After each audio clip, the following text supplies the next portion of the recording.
Test, test, test, test, test.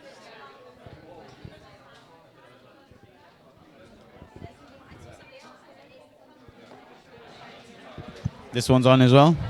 This one on as well. Yeah.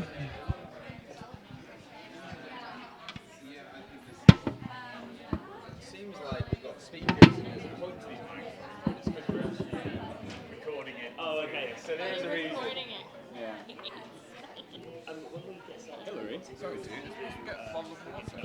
I'm introing and then I'll throw it down. Thank you. Do you want to do the intros and the anecdote at the same time? I think that's a good idea. Yes. That's good. Yeah, yeah. I'll say that. Yeah.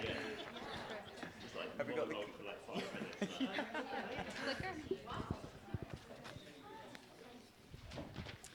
Good morning, everyone.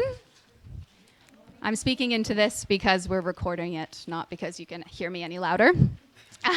My name's Hillary, and I'm the marketing manager here. And I just wanted to welcome you to our offices and welcome you to our second event of the quarter, the Case for Creative. So we've got a great panel of speakers here for you and a very insightful discussion. I'm just going to tell you a little bit more about Nucco Brain and what we do, and then I'll pass it over to Mark, who's going to further elaborate on that. So Nucco Brain is a content creation studio, typically within the B2B space, and our work falls into 4 offerings, which are here. I have too much technology on me right now for all of it to work. Okay, perfect. So corporate comms, branded content, learning and development, and experiential and interactive. Corporate comms is typically a long-term campaign, whereas branded content is kind of a one-off piece of content for one of our clients. Learning and development is where we build training programs for universities or corporate clients, typically internally. And experiential and interactive is essentially everything else, so branded VR experiences or kind of an interactive video, that kind of thing. So I just wanted to, is this going to work? Perfect. Call out our hashtag, which is the Case for Creative, and our handle. So if you do want to follow along on Twitter or tweet yourself that you are here, or Instagram, it's all there. And if you do have any questions throughout the panel, you can tweet them at us and we'll make sure that they're answered or save them for the end. The panel will last about 45 minutes, and then we will have Q&A for 10 to 15 minutes at the end. All right, I'm going to pass it off to Mark now. Enjoy. Thank you. And my clicker, I'm going to stand up for this bit because I can't remember what's on the slides. Hey everybody. So as Hillary was saying, we are specialists in sort of corporate and B2B marketing. So that's the whole reason why we put on this event, in that we know a lot of the time in our space, actually making the case for creators is quite difficult. You know, you've got to really sort of push the justification, like what's the point of actually making this piece of content, whatever it is, to your stakeholders upwards. So we work with a lot of clients in this space, as I said. Some of them pretty tricky. You know, the likes of Deloitte, JP Morgan, EDF, even charities like WaterAid, sometimes making the case is quite difficult. But we've got a lot of experience in it. And here's some clients saying that about us. Generally, that we're open and honest and understanding, and I think from an agency point of view, that's really important. We contribute significantly to reinventing our approach to content. Again, some nice things to be said about us, and importantly, we're dedicated, trusted, and valued creative partners. So I'm doing my little pitch now because I'm going to shut up very shortly for quite a long time, other than asking some questions. But while I'm here, I'm just going to talk to you a little bit about our process and how we do it, and then I'm going to hand over to the much more experienced panelists to talk about their look at it, view on it as well. But really, it's really about getting those stakeholders involved in the process from the beginning. You know, when you're thinking about your concepts, when you're thinking about what you're actually trying to make sure that they're involved in that. That justify their presence in there as much as yours. Give them options as well. You know, from the very early stage, coming up with concepts. Don't just drive one concept to them and say, this is it, this is what you're getting. There's no other choices. If you give them choices, a lot of the time you'll find that they'll actually make a choice with you. And I think that's really important. Even when you're coming down to the style, you might have your brand guidelines, but in any piece of content, you want it to stand out and maybe look a little bit different and have its own personality. So give as many options as you can as you're working through that process with them. Also, helping them understand what that content journey is really important. So from the very early hook down to getting to that fine print that they want to see people reading, if you can show them that journey in the first instance, usually that'll help you get them on board. And obviously ROI. We always talk about ROI. It's really hard to it's really hard to justify and also to quantify. But the more you can do as far as like keyword research and audience analysis and show a bit of data that backs up the idea of your creative without necessarily diluting the creative, I think that makes a massive difference. And showing bang for your buck. How much can you make this one piece of content work? It shouldn't just be one content for one piece, one channel or one execution. How many other things can you use these assets for across the board? So we're going to talk about this a little bit later, but generally what we do with our clients is we run workshops to help them define their content strategy and make that ROI case. We develop creative concepts, scripts, style frames to help you sell your ideas up and internally. And if you want to speak about it, we do actually offer people who come to these events free workshops. So if you'd like to do one with us, speak to us at the end. All right, that's enough from me. So I'm going to let our panelists introduce themselves and tell a little bit of a story about what their experience in this space is. So first off, I'm going to go to Sunny, who's to my left. And if we just pass the mic around as we go around, that'd be great. All right. Hello? It is, Is but it you on? can't hear yourself. It's No, just, oh, it's right, just one of those ones. recording. Great. Just to help you out. Oh, great, okay. Hi, everyone. I'm Sonny Deo. I'm one of the creative directors at Accenture Go. Been there for about 8 months now. So as the creative arm for Accenture Go, basically we work very closely with the deal teams in developing a creative expression that can help basically increase their chances of winning deals. And these deals are anything from 20 to 500 million plus. So life's a pitch, basically. It's a constant battle in terms of trying to help convince these stakeholders that this is something that they need and can actually benefit them. So that whole journey of trying to convince them is always ongoing. To give an example of, not that one because I'm not allowed to say anything about anything that goes on there, but going back to 2011, I was in Dubai working for a company called Leo Burnett, and we had the client Dubai International Film Festival. They did no such advertising before. They just had banners that used to promote the festivals coming up. So we said that's not enough because you're rivaling with the likes of Abu Dhabi Film Festival and they've got the most money and they can bring in all the stars and your objective is to put bums on seats. You're not going to do that with just a 3-week campaign saying, hey, the festival's coming, especially around Christmas where people are intending to fly off. So we developed a campaign which is called the Film Personality Test, which gave people an idea through taking this test of what films they could potentially be interested in seeing. So it wasn't just a festival that was coming up. They actually had knowledge and insight beforehand of these films that they had never heard of before, and actually they could have the opportunity to sign up at the box office for these tickets. So that was a plan that worked very well. And it was a total sellout. And then after that, they were fully invested in creative. And again, the power of that is storytelling, which again, I'm pretty sure we'll touch on later on. For now, over to Jess. Hi, nice to meet you all. My name's Jessica Ringshall. I'm the Managing Director of the BCMA, which is the Branded Content Marketing Association. We promote and support and help educate content practitioners to make and invest in the best branded content they possibly can. We have members in really broad sectors in content marketing, from brands all the way through to post-production facilities and everybody in the middle, media agencies, PR agencies, creative agencies. And I've actually only been at the BCMA for about 2 months. And my potted history up until this point, which will lead me on to my case study, is that I started my career in television, in factual entertainment, and I moved into advertising. I worked at an ad agency called Grey London, which is in fact only around the corner in Hatton Garden, so it's nice being back in the area.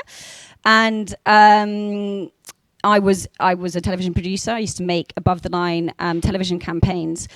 And I actually ended up being head of content production then. I was good at making everything else that wasn't television, all the other bits that said, we got a bit of extra money, what else can we do? But the case study that I thought was sort of most relevant and one I'm really proud of is we had a client called Lucasade, who were still part of GSK at that stage. They were a new client. We were creating a big above-the-line campaign for 3 of their products, Energy, Lucasade Energy, Lucasade Light, and Lucozade Sport. And the whole big creative idea hooked on making you feel something. Now, obviously, lots of brands try and do this, and there's lots of ways in which you can do that from a creative perspective. So we produced big television ads, but they were meant to allow the consumer to feel as though they were part of something. And on Lucozade Light, we went and shot a big, beautiful ad out in LA, and we had wonderful roller skaters, beautiful girls roller skating down Venice Beach, and it was amazing, and it was very exciting to watch. But one of the other components that we wanted to make sure that really landed was the feeling would last with you, and so music played a really important part in that. So instead of just going and either licensing an existing track or, creating something new. Well, we did actually, in fact, create something new, but we wanted to make sure that there was a deeper level of engagement. So we commissioned an artist called DJ Fresh to write a track for the ad. And we didn't just want to create the sort of 90-second cut for the ad. We actually wanted to make a full 3.5-minute track that was going to be released. So we worked with the Ministry of Sound outside of his record deal to get that 3.5-minute version made. We had loads of remixes, and we didn't just make a television ad, we made a music video.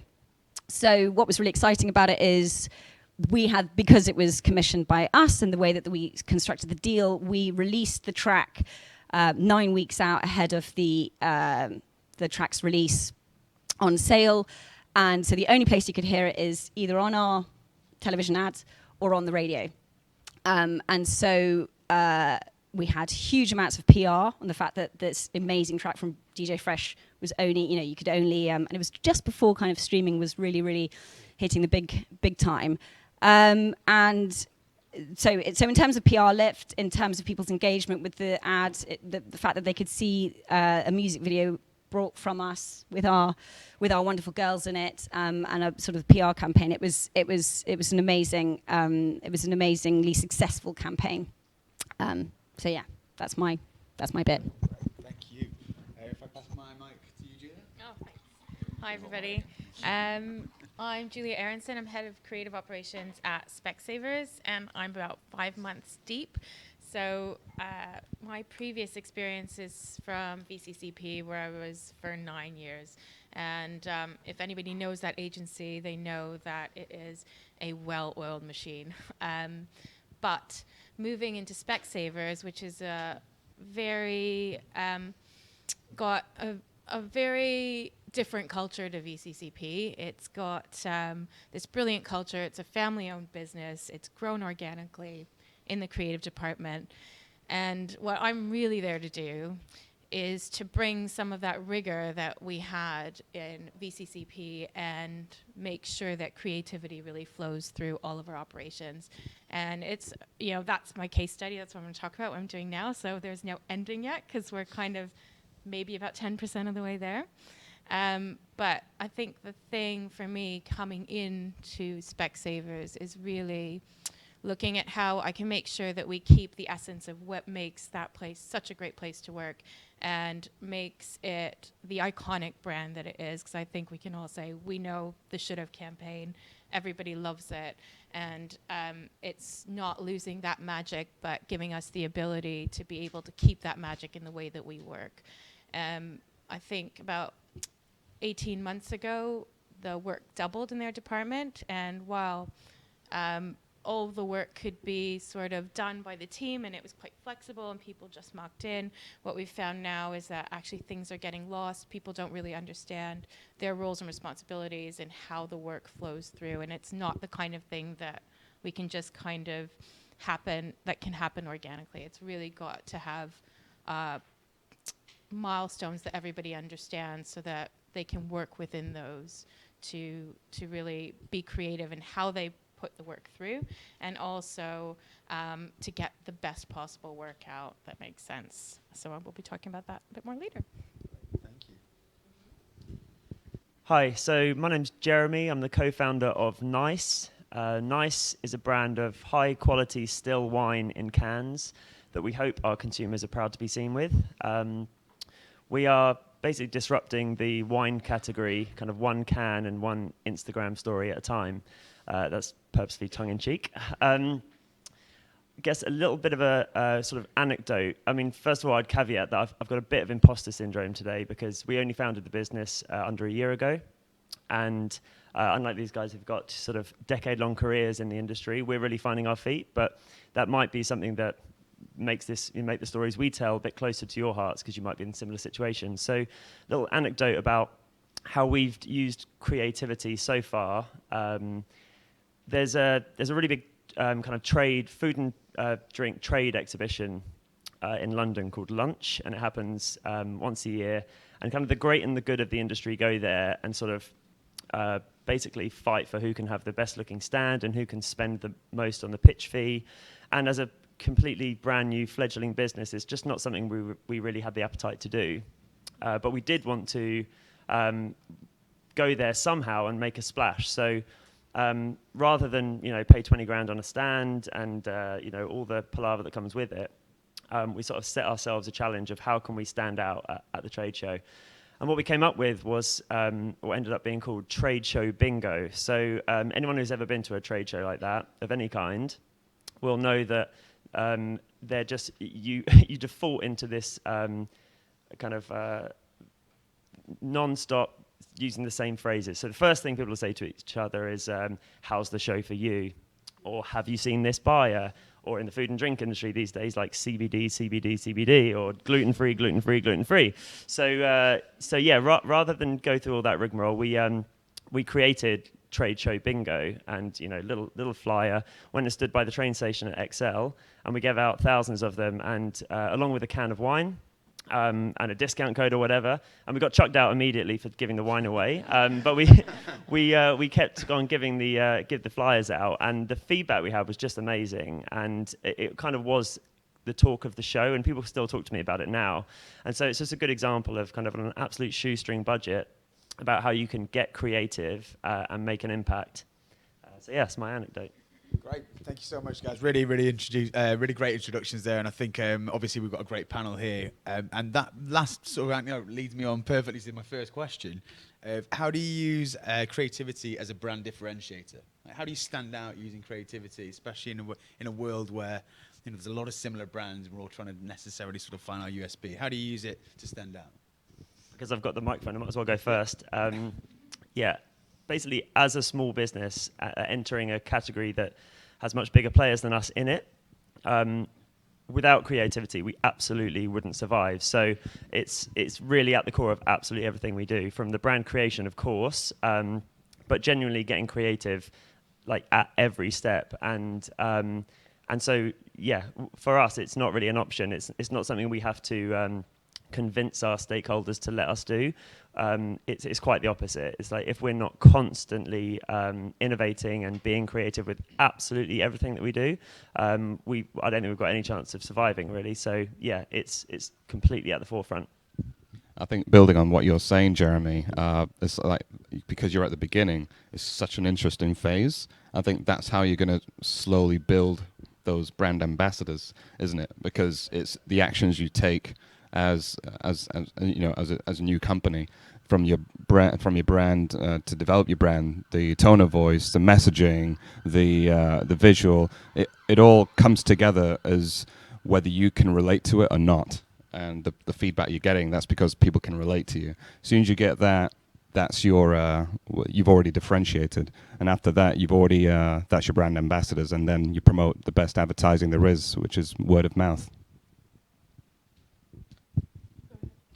Yeah, I was just going to echo what everybody else is saying. I think that for me, I really believe that brands need to move more towards authenticity with their creative. So, and that's an easy place to start for brands, because it's about telling a truth about who they are. So, it's not necessarily about looking for. It's looking for the reason to be different, and that's usually as part of your own brand story. And finding that is the key. And so therefore, working with brands or as an agency or partners, I think that I think that finding that that authentic story will help you be that differentiator, component. Yeah, I guess coming from an agency that did compare the market, where there is actually no differentiator between any of those websites, it was really interesting because the differentiator ended up being the creative and the tone of voice, and it was, that's why they're so successful. And creativity also had, a massive impact on their search terms and how much they spend in their advertising. So, people will search Meerkat, and they've just clinched it. So it's a massive differentiator. It's really important. Sorry, this isn't gonna work as smoothly as we thought with the mics, but we'll make it work. So I guess then, if creativity is the brand differentiator, I think that's kind of what we landed on as a point there. How do you create an environment where creativity can thrive? Whether either as a leader or somebody who's coming up in the ranks to try and encourage other people and embed that enthusiasm into the people that are around you. How do you create that environment? Is it just, I'm just creative and you just run around shouting creativity with a flag, or is there another trick to it? I think from my experience, I was quite lucky when I worked at a creative ad agency, because the senior management chose chose very purposefully to change that creative environment, so that everybody was empowered to be creative. So rather that, traditionally ad agencies, there's a very, very clear structure about how either an idea gets processed through the building or who's allowed to inform that creative idea. And I think I was lucky because they broke down all of those rules and as a brand team. So I was a producer, and arguably I should have only been part of the creative process once the idea was written. And then I would be given the script and I'd go and quote on it, and off I'd go and make it. But I was very lucky because we would work in small teams, and I would be included as part of that strategic process as well. Even informing the answer, we began to look at why are we making, where is it going to go, and how are we going to do that. And I think that empowering the whole team is a really important starting point in order to create a creative environment for people to really win in for clients. And I think that's probably true of clients as well. Yeah, I was having a conversation with somebody before, sorry, Sonny, who was saying a lot of the time they're struggling upwards to find that the people above them have any purpose. And then if you don't have any purpose and sort of commitment to that purpose, then how do you breed this culture of creativity? Do you find that's a challenge at all? I mean, you're in Accenture, so I imagine you're probably the closest to that problem. No, I think building on what Jess said, it is all about people. You have to value people. You have to value what they bring. And the fact is, if your title isn't creative, that when you go home, everyone does something creative. There's always something that makes you, triggers you, and or something that you get involved with. So you can bring the best of that to the agency side as well. And I think if you just value people and you say, yes, everyone's capable of an idea, then the more heads you get involved, and then it's like Jess said, empowering people. And also, I think it comes later on in the questions as well, it starts with a top-down mentality, or else you're constantly at battles with the wrong people in unfortunately the right positions that you need to try and be winning those battles. So you've got your own struggles, on your own floor, trying to encourage that positivity, even as a great creative leader. But if it doesn't start from the top down as a philosophy that runs through the company, then there's always going to be that divide and that battle to overcome. So this is obviously a subject that's really close to my heart. That's what I've been doing for the last, trying to make creativity the thing that everybody can get involved in and feel empowered. So I think that's definitely all about the people and having the right kind of environment to let those people thrive and feel supported, to be able to come up with those ideas and sell them up and down. And what worked really well in the agency I was from was we, had very well-defined way of working in terms of milestones and ownership, but we also had a one-team approach where people understood that they had to work together. It was very collaborative. It was about owning your bit of the job, but also supporting and empowering your team around you to be able to do what they need to do. So the key thing for us was knowing who to go to when you have a question, knowing who to go to when you need some help, and that is something that we're building at Specsavers. Having that clarity and that path to know how to get to the creative work has been really important in the best work that I've seen. So. Yeah, I'll just add one quick thing on this. Really, is that for us, we're a small team, so our sort of internal structure for creativity is pretty simple and unsophisticated. But the main thing for me when it comes to sort of harnessing creativity and making sure it manifests itself in the right way is that nearly always there'll be one person who is responsible for coming up with an idea, and that's the first sort of imaginings of that idea. And the thing that we try and create culturally in our business is that the route from there to the final creative output needs to be really democratic, and that there's always going to be subjectivity when it comes to what's a good idea, how does it evolve into a better idea, but also creating a culture of candor, basically, so you can give honest feedback, because we know that the most important sort of consideration in that situation is emotion. So if you come up with the idea and get told it's rubbish from the first minute, that hurts. If you get told that it's really great, but I think this and we could change it slightly and it evolves, if you kind of leave that desire to have recognition for being the person that came up with it, I think that really can hold you back in your creative kind of environment. So yes. No, it's true. It's that yes and culture. Yeah. So like building on it, see what we can do rather than just get defensive about it and say. And if not everyone's like that, but then you need to train yourself to be less. For some people, it's more natural than others. That's just your makeup and personality. But the more you train yourself to say, right, this is the right way, and just there are courses how people improve themselves and get better at things. Well, this is also something people have to focus on, really, and that's just helping to try and build on something, because there's no such thing as a shit idea. It's just that even if it starts off as just like everyone laughing at it, that can be the initial process of a brainstorming journey, and then you go, where did that all start from that shit idea? So yeah, I think just to add to that, that test and learn is also really important. I think there's a lot of projects that we've worked on, there's the feeling that, oh, we got it wrong here, or we got it wrong there, and actually it's a process, it's a journey. Didn't really get it wrong anywhere, because we're figuring out the whole thing as we go along. So changing the brief is not the end of the world, it's part of the process. And I think getting people to understand that is sort of the first step, because that's kind of where the work begins. So. I think it's also that touching on what Jess said, it's that empowerment factor.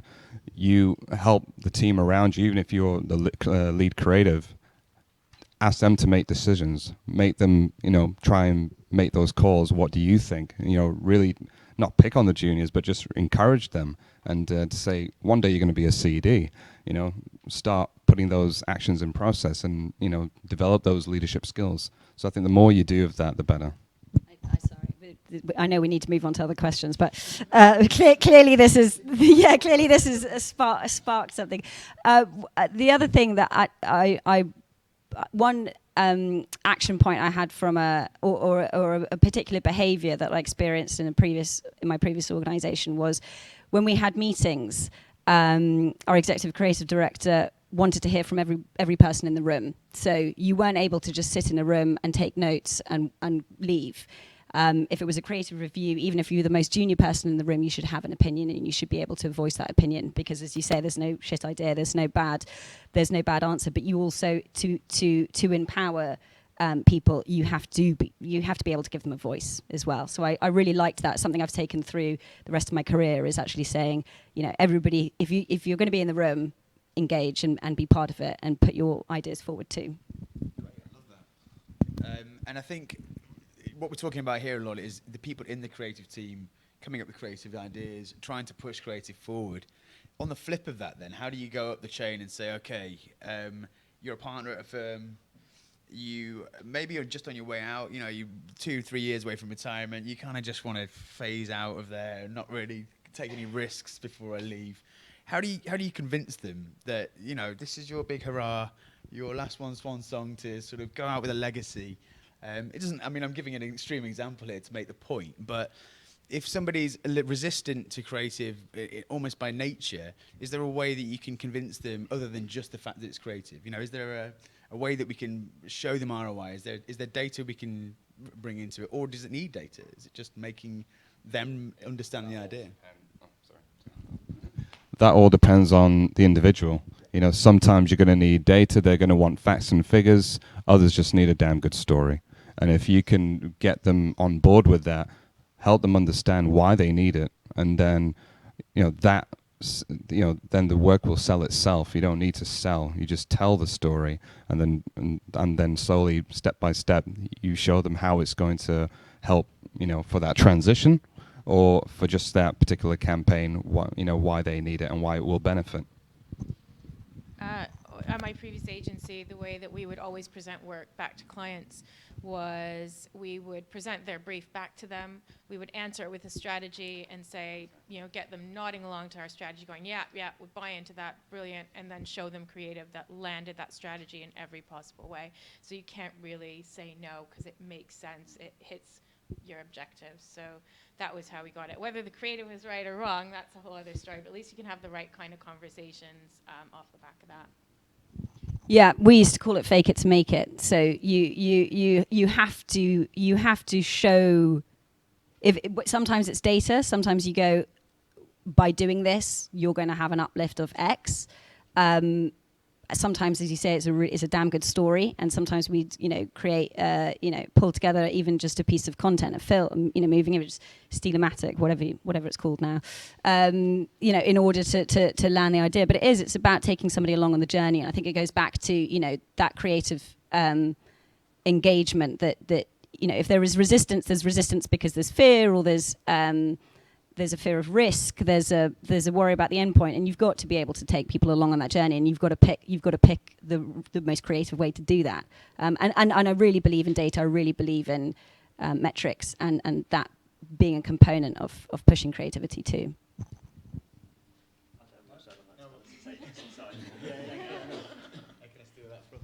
You are the client. So luckily, my next question is for you then, Jeremy.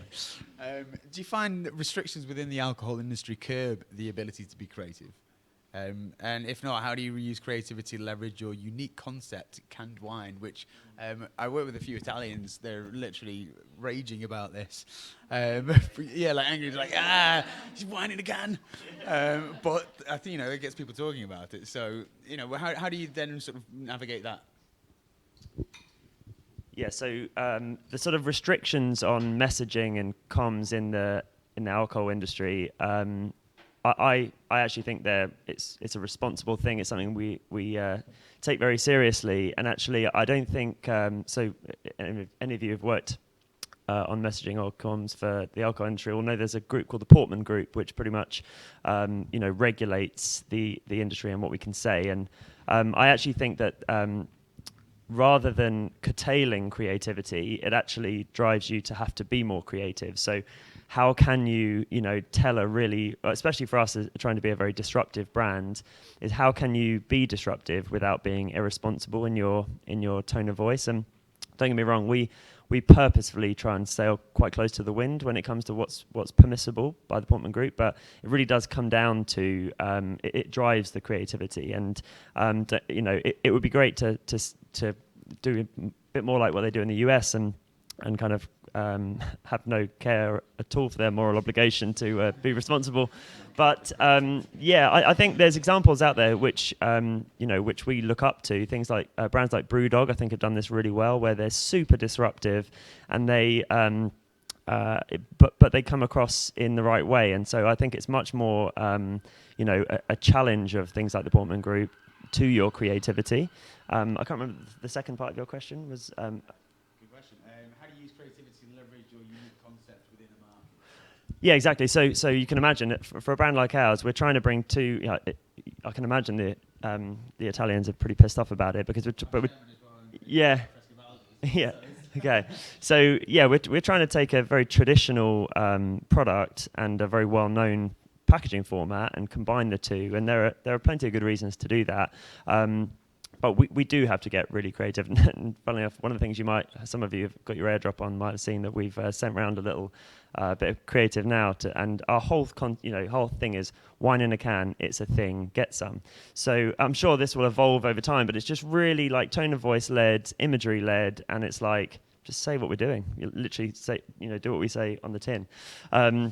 So it has driven that, and it will evolve over time. You've got to understand we're only 9 months old so far. We launched last March, so or 11 months. But it really does, and it will continue to, because we do want to be really irreverent in our tone of voice, and but I will always be checking out with the Portman Group rather than asking for forgiveness once we fouled it up. So Right, and so I guess this is to all of you. How do you create boundaries around your creative? You're saying here you're trying to push the boat out all the time and actually sort of go that maybe a little bit step too far and sail close to the wind.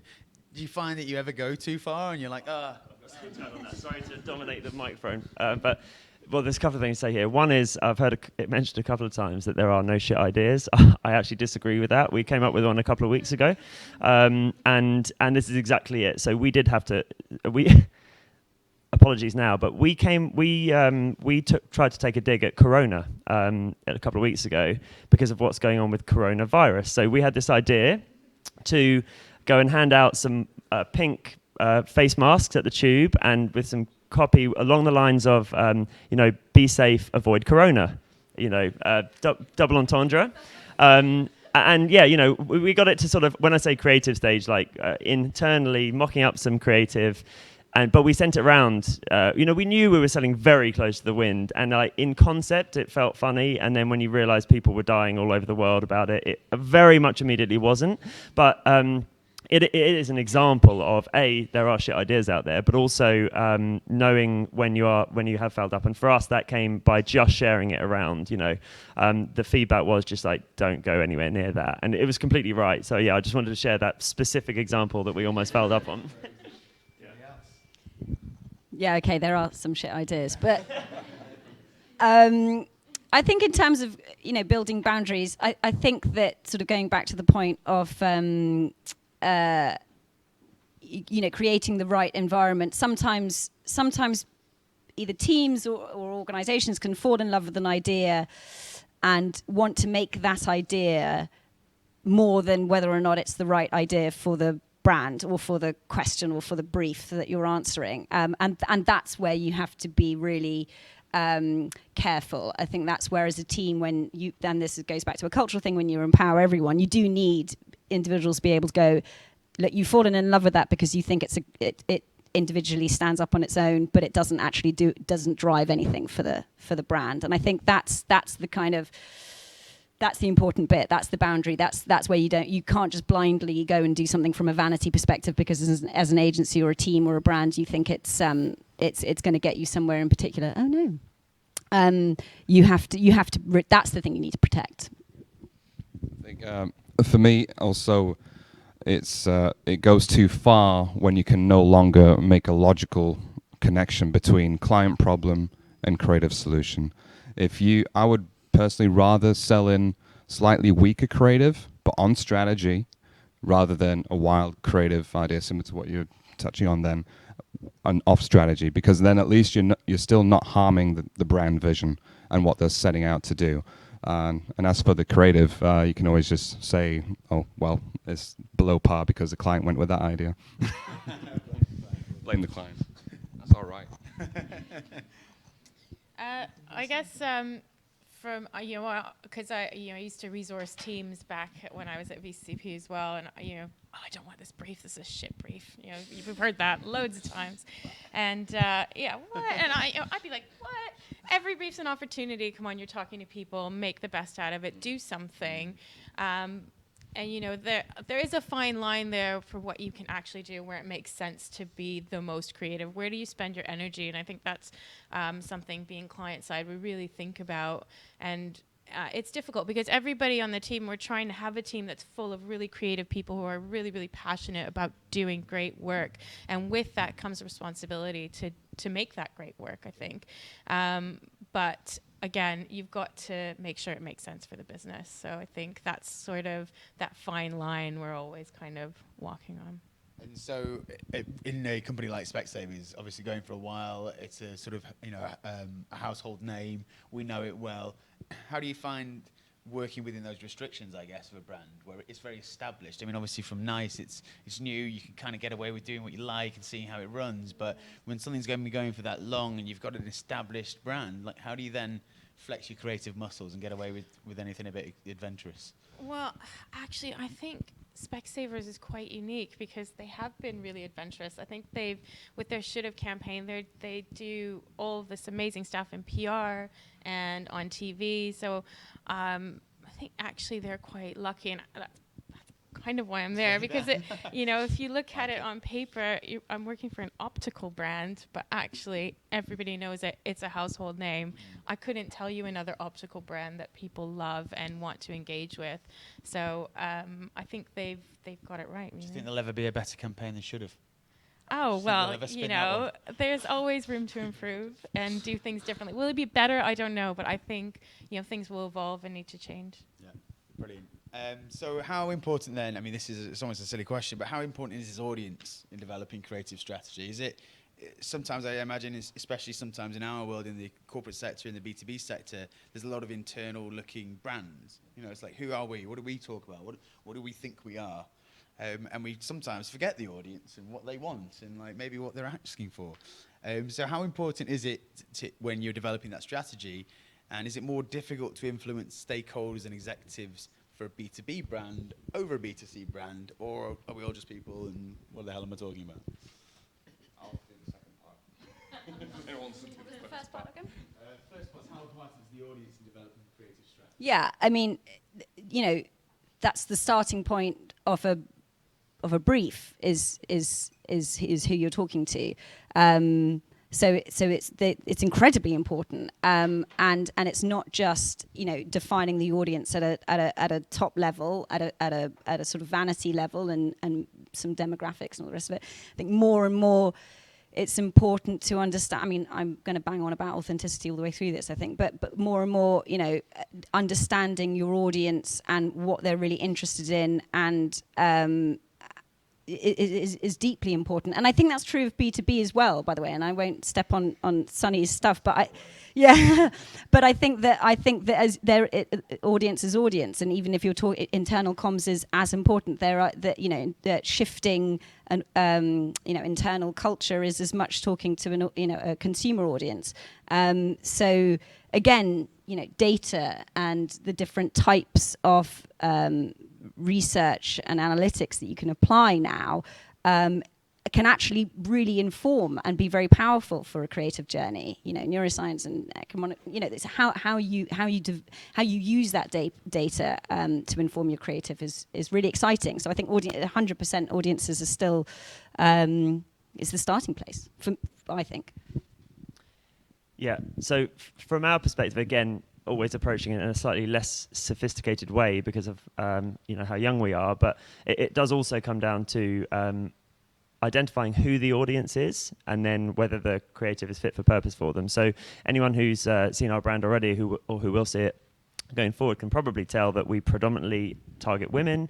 If you had to personify our target consumer of our communications, of our branding, they're probably mid-20s, live in London, do yoga,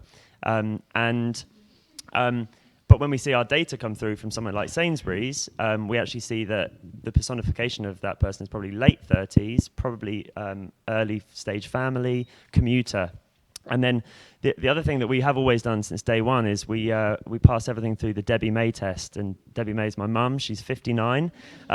She's a white middle class, mother of 5. And so it's important for us that our comms, number one, hit that first, consumer I mentioned, the 25-year-old in London, but it has to also resonate with my mum because she wants to be seen to be participating in what the young kids are doing. So the point is identify your audience and then make sure that the creative is fit for purpose, across the board. So that's how we do it.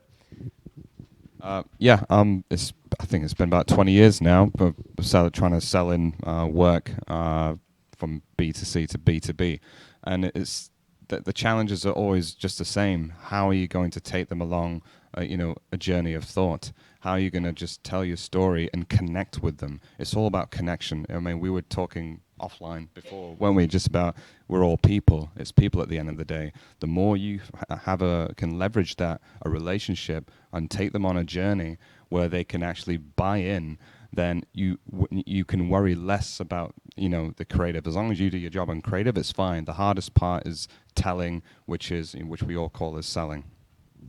Yeah, I think in my short time at Specsavers, it's a people business. We have partners. There's stores everywhere. It's customer first. It's really having that sort of strategy and the way we believe in how we communicate that runs through the entire business. It has to be internally, and it has to filter out through there, and that's what goes through our comms. Right. So you've had a great idea. Everyone's bought into it. This will be my last question. Just getting there. Yeah. You never win them over, trust me. You've sold your creative idea, and everyone's on board. We're psyched. We've just launched it, and it kind of dives. It doesn't really go as well as you promised, and you've promised a lot of people, and everyone was on board with it. How do you get their trust back? How do you make them believe in you again? And the next time you come to the table and you say, "I've got another creative idea, and it's great, and it's definitely going to be better than last time. Trust me, even though you trusted me last time." Like, how do you recover? Who wants to go first? Who wants to take that one? Well, it's like anything. It's trial and error, and you've got the reason why they bought into it in the first time is because they trusted it, right? So it's then how you try and again leverage on relationships and show whatever it is that you do differently this time. Do you add another element to it? Do you bring in the factor of data if that wasn't there last time or something like that? So you go in there with what you had before, but with even more ammunition to say, right, this is another opportunity for us basically. But I think the biggest challenge that I think we've had whenever in down the line was always time. I think that's a massive, massive thing because there's this great, joke ad which goes on saying client expectations, and it shows the life of Pi, the tiger, and the actor, and then client budget or something like that, and it's just a little Indian kid in a loincloth with a little pussycat. They've also got to set realistic expectations too, and I think when you marry that in terms of the expectations, then you've got the potential to be on a real winner there. At Specsavers, we're trying to build a one-team approach to the way that we work through everything. So really, it is making sure that we're kind of all on the bus together. We're going in the same direction. So I think it's not about. I bang on about this a lot. It's not about pointing a finger about where the problem is and who screwed up or that's your fault. It's about looking at what happened, understanding how that project ran, and seeing how we can tweak it to make it work better. So we're always trying to be proactive, always trying to evolve, and make sure that the way that we work allows us to be agile and move things around easily. I think that for us is the evolution, how we continue to make great work and continue to learn from our mistakes, because we all make mistakes, we're only human. Yeah, I was going to, make that point as well. You've got to be grown up and do an autopsy and work out why it went wrong. And there will always be probably a very clear reason, and perhaps it's environmental because the turnaround and was too quick. Perhaps that your stakeholders weren't on board, and perhaps they pulled back on media spend, or perhaps there was, or creativity to a degree, perhaps the meerkats wouldn't have landed and they weren't as engaging, or the animation wasn't as charming as it, or he wasn't from Russia and he was Spanish and nobody engaged with that. And you'd go, okay, let's look at the data. Do people prefer, a character that comes from a different area? So I think you'd be able to kind of unpack that. And I think there's lots of examples, out there of campaigns that potentially put a lot of emphasis on the creative, and for whatever reason it wasn't charming, or it wasn't engaging, or it didn't make you feel anything. And you've got to be able to look back at that and really try and identify it. And that's how you, because it's trust with your client. So you therefore have to be able to sit in a room with them and go, look, the animation wasn't engaging enough, or you didn't spend enough in media. Sorry guys, it was a great idea, but it didn't have the right channels. So the autopsy is incredibly important, I think, and to retain clients and, as you say, to continue, I think you have to be really really prepared to go into that process. It's quite an agency side question, I guess, because I'd be the client in this instance, and I think the people I would report to. Well, hopefully for us it doesn't happen, as you said. You've had this great idea and it doesn't work, so hopefully I don't have to get there. But if we do, it'll probably be our shareholders who boot me out rather than the than the agency or the client. So yeah, I don't know if I have much more to add on it.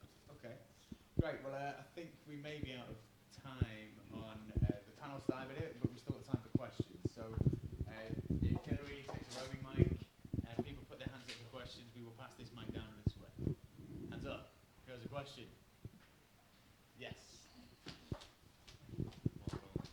Thank you. Thanks ever so much. I guess my question is, how do you corral feedback? I've heard a lot around everyone has a view, everyone's allowed in the process, but not every piece of feedback is legitimate feedback. So how do you bring everyone in a way that is still autocratic? I think that including everybody in the process is very important. I think if you're doing something different, so for example, if you've written a comedy-based response to a idea and you are bringing comedy writers, for example, and the client hasn't necessarily operated in that space before, I think early on in the process, being able to talk them through, and perhaps this is operational, but you need to be able to get those stakeholders of the brand to understand that comedy is subjective and that you've engaged experts in that area in order to define it. There's nothing worse, obviously, than people going, "I'm not sure that's funny," and really, and I think I can rewrite that joke. So I think wherever you're ending up, and as you say, I think it's really important to keep them close, but also give them context as to what allows an idea to breathe. And that is down to the relationship that you've got with the client. And I think that's where that collaborative process, if you've engaged them early enough and through the process, trust will be built. I hope that doesn't sound too fluffy, but I think that, I think it is about building trust so that they allow you to engage the experts or allow you as experts to handle those subjective elements. Trust the process, exactly.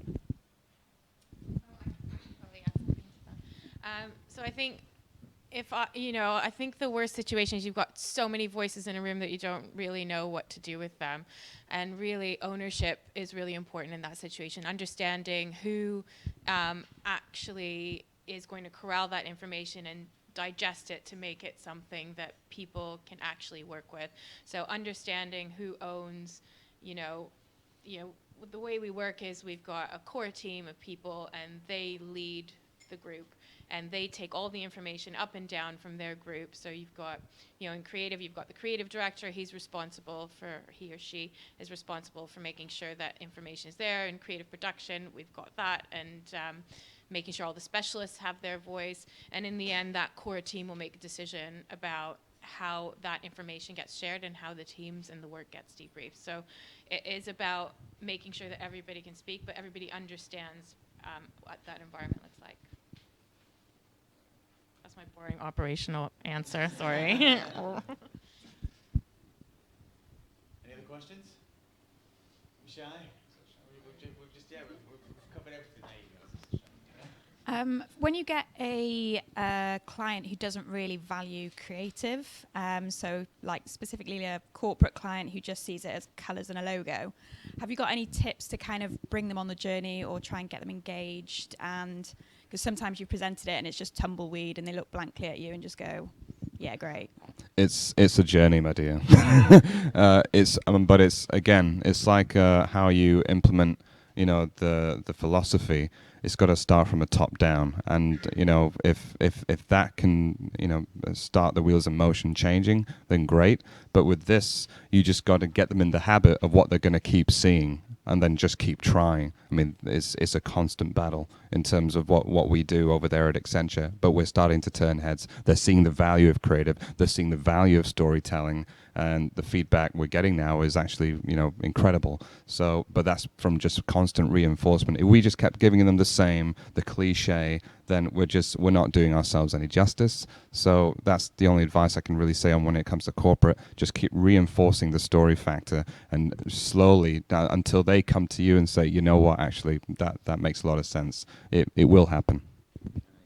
Chip in a little bit here as well. I think giving them good context in the market as well. If you can show them what other people are up to who are doing it really well, the people, there's that fear factor of being left behind, I think, with anybody in any space, B2C or in corporate as well. So if you can show them that there are other players in the field doing things well and using creativity to leverage their business goals, I think there's no one in any business necessarily who would just sit back then and say, okay, we don't need to do anything about it. That would be my little tip anyway. Yes, and also just going back to data, I think if your corporate client, they're going to respond in a certain way. You need to find what they're really interested in. Obviously, most probably effectiveness, and making sure that if they're going to take a risk on creativity or an idea, that they can sell it within their business. That they aren't. It's not, the risk isn't all on their head from a subjective perspective. So case studies are really powerful, and not just case studies with vanity metrics. Case studies where there's a sales uplift, there's a results driven. I think is really powerful. To your point. Any other questions? No? Perfect. Well, I wanted to say thank you very much for coming. I hope you learned something, and thank you to all of our panelists. As Mark mentioned at the beginning, we do offer creative strategy workshops that are free. So if you are looking to build your creative strategy, you can talk to one of us and we can get you signed up for one of those. We spend a couple hours together in a room and talk through either a brief or your brand and kind of come up with something together at the end. We do have our next event as well, if you can turn. Slide is about using VR for employee training, and that's next month. You can sign up on our website. But yes, thank you so much for coming, and there's still more food and coffee if you'd like afterwards.